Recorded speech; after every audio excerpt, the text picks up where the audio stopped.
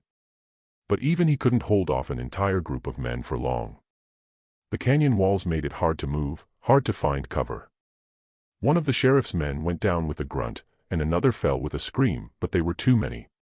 Emily and Nathan hid behind a boulder, the crack of gunfire reverberating through the canyon. She held the boy close, pressing him to her chest as she tried to stay calm. But inside, her heart was racing. She couldn't lose him. Not now. Levi's voice broke through the chaos. "Get down," he shouted, but his words were drowned out by another shot, and then the sound of a body hitting the ground. Emily's eyes darted to where he was. He had been hit. She wasn't sure how, but she knew what she had to do. There would be no more running. No more hiding. The canyon was her battlefield now, and she would fight to the end. She drew the knife from her belt and ran toward him, her heart pounding. The wind howled through the canyon, louder now, almost like a scream, as if the earth itself was protesting what was unfolding within its jagged walls. Emily's heart pounded in her chest, her breath coming in sharp, ragged gasps as she sprinted toward Levi. The air was thick with dust, and the gunshots were deafening, echoing off the stone walls as the sheriff's men closed in on them. Levi was crouched behind a boulder, his face drawn in pain, but his eyes, those sharp, battle-worn eyes, never lost their focus. He had been shot, but he was still alive, still fighting. The blood on his shirt, dark and sticky, told Emily that time was running out. "Levi!" Emily shouted, her voice breaking the chaos for just a moment. He looked up, just for an instant, locking eyes with her. His lips moved, but no words came out. He didn't need to speak. Emily could see the silent plea in his gaze. He was telling her to stay down, to stay hidden, to keep Nathan safe. But she wasn't going to run anymore. She had already run too long. In that instant, something inside her snapped. She ducked behind a large rock, trying to keep low as she moved toward him. Her mind raced, her thoughts scattered. There was no escape now, no retreat, no hiding in the shadows. Levi had fought for them long enough, and it was time she fought for him. The sheriff's men were too many, too well armed. There was no way they would survive a direct confrontation. But Emily had something they didn't, an understanding of the terrain, and a desperate will to survive. She spotted the rocks above them, a narrow ledge running along the canyon wall. It was a dangerous climb, but it was their only chance. If she could get above them, she could give Levi the cover he needed to make a move. "Levi," she called again, louder this time, her voice breaking through the din of gunfire. "Get to the rocks. I'll cover you." Levi didn't argue. He gave her a single, brief nod, his hand still wrapped around his pistol as he pushed himself up, wincing with the effort. Blood stained his shirt, but his movements were quick, precise, just like they'd been during the war. He was still the soldier, still the man who would do anything to protect what little he had left. Emily didn't waste a moment. She grabbed a handful of dirt and flung it into the air, sending it toward the nearest group of men. It wasn't much, but it created a momentary distraction. She took the opportunity to climb up the rocks, her hands scraping against the rough surface, her breath coming in sharp, painful bursts. She reached the ledge and quickly crawled to a place where she could see the sheriff's men below, still closing in. Levi was almost to the rocks, using the boulders as cover, but they were gaining on him fast. She had only one chance. Emily took a deep breath, trying to steady her trembling hands. She gripped the small revolver at her side and aimed it at the nearest man. The shot rang out, and the man fell to the ground with a grunt, his body jerking before it went still. The sound of the shot echoed through the canyon, and for a split second, everything stopped. The sheriff's men paused, their eyes searching the shadows, trying to find the source of the shot. Emily's heart hammered in her chest as she ducked behind the rocks, praying they hadn't seen her. The distraction worked. Levi made it to the rocks, climbing up quickly and crouching behind the boulders.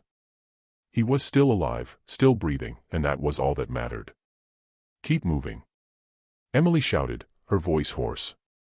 "We're almost there." Levi didn't need telling twice.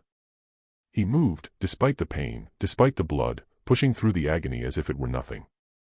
But Emily could see the strain on his face, the man was at his limit. Another shot rang out, followed by the sound of a body hitting the ground. It wasn't Levi. She breathed a small sigh of relief, but it was short-lived. She could hear the remaining men moving toward them now, their footsteps quickening. They wouldn't have much time. Emily's mind raced. The sheriff's men were still too close. They needed more time. She stopped herself, realizing something. The canyon walls were narrow here, too narrow for a group of men to follow easily. They'd be forced to move in single file. If she could get to the other side of the canyon, there was an old ridge, a place where the rocks sloped downward in such a way that it would give them an escape route. But it was a long shot. The sheriff's men would have to follow her to get there. She didn't hesitate. "Levi," she called out, her voice sharp. "I'm going ahead. Get to the ridge.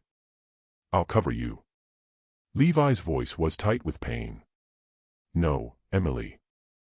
We can't, we can," she cut him off, her voice hard. "We have to." With that, Emily scrambled down from her perch, moving quickly and quietly along the canyon floor. The stones beneath her boots slipped with every step, but she pushed on, her body moving faster than she thought it could. She glanced back once to make sure Levi was following, and to her relief, he was. The men were too close now. She could hear them shouting, their footsteps getting louder. Emily reached the ridge first, sliding into a narrow gap between the rocks. She turned, her gun ready, her eyes fixed on the approaching sheriff's men. Her finger hovered over the trigger. "Get up here, Levi," she yelled, her voice strained with urgency. "Now." Levi's face appeared from behind the rocks, his body moving with the slow, painful steps of a man who knew he was running out of time. He moved with a grim determination, climbing the rocks, using the last of his strength to push himself up. The sheriff's men were almost upon them. "Just a little further, Levi." Emily shouted, her voice shaking with desperation. He was almost there. Just a few more steps. Then, a shot rang out, closer than she expected. Emily's heart stopped. Levi stumbled, his hand flying to his chest. He faltered, his breath catching in his throat, and then, he fell. The world around Emily seemed to slow, the air thick and heavy, as if time itself were holding its breath. Levi's body hit the ground with a sickening thud, the sound of his fall reverberating through the canyon.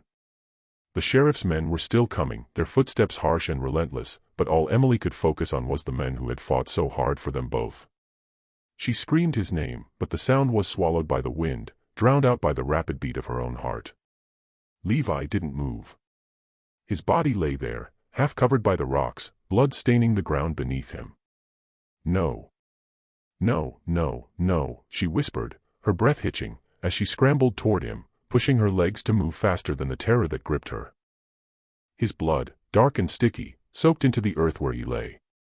The bullet had struck him low in the chest, and Emily could already see the telltale signs of life slipping away from him. The wound was deep. Too deep. Her hands were shaking as she knelt beside him, her fingers brushing his blood-soaked shirt. "Levi," she whispered, her voice breaking. "Please, don't leave me." He was still breathing, ragged and shallow, but his eyes opened just enough to meet hers. There was pain in them, but also something else, something soft and resigned. A quiet acceptance that spoke volumes. His lips moved in a faint, almost imperceptible motion. "Get out of here, no," she said, her voice sharp and desperate. "I'm not leaving you." Levi's hand reached up, trembling, and his fingers brushed against her cheek, his touch cool but strangely tender. There was something in his eyes, a momentary flicker of peace before it dimmed. He had already decided. "You will," he rasped, his voice rough and hoarse. "You have to." She couldn't breathe. The weight of his words, the finality of them, suffocated her. Levi, the man who had stood by her through every storm, was telling her to run. "Don't say that," Emily cried, her voice shaking. "I can't do this without you." But Levi was already fading, the shadows of death closing in. His fingers twitched, a final plea in the depths of his gaze, and then he closed his eyes for good. Emily didn't know how long she stayed there, her body frozen in shock, her mind unable to process what had just happened. The world around her had gone silent. The gunshots, the shouting, the chase, everything faded into the background.